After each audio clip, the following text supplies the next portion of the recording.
things is that they all seem to agree that the Black Panther Party was basically just a media event. I thought that was interesting.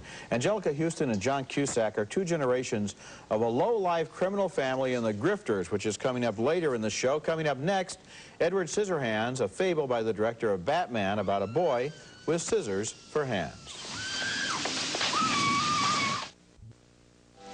Oh my. Don't go.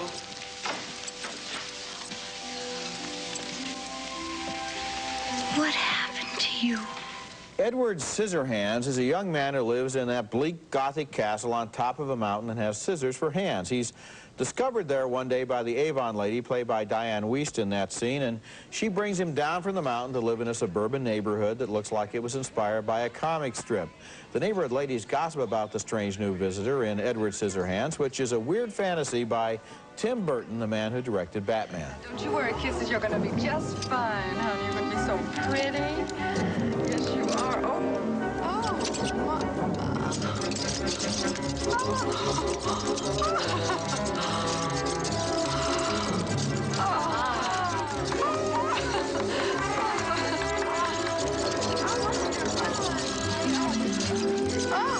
Eddie, is there anything you can't do? You take my very breath away, I swear. Look at this.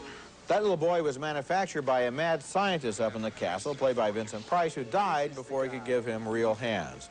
Edward is played in the film by Johnny Depp, and he falls in love with Diane Wiest's daughter, played by Winona Ryder.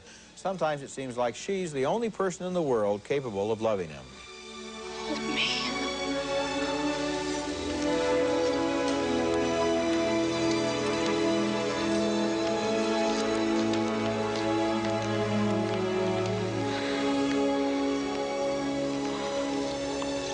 I can't.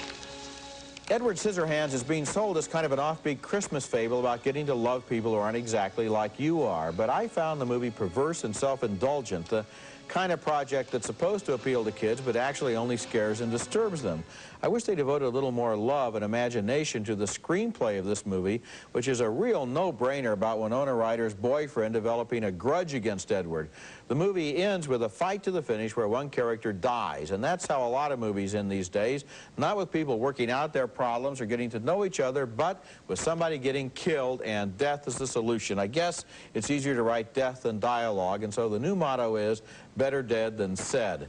Edward Scissorhands left me depressed and disturbed. It didn't leave me depressed. I didn't think that the film had a good finish to it. No. It sets up this guy in a fabled, interesting world, and then he comes down to this pastel suburban parody, which of course we've seen before.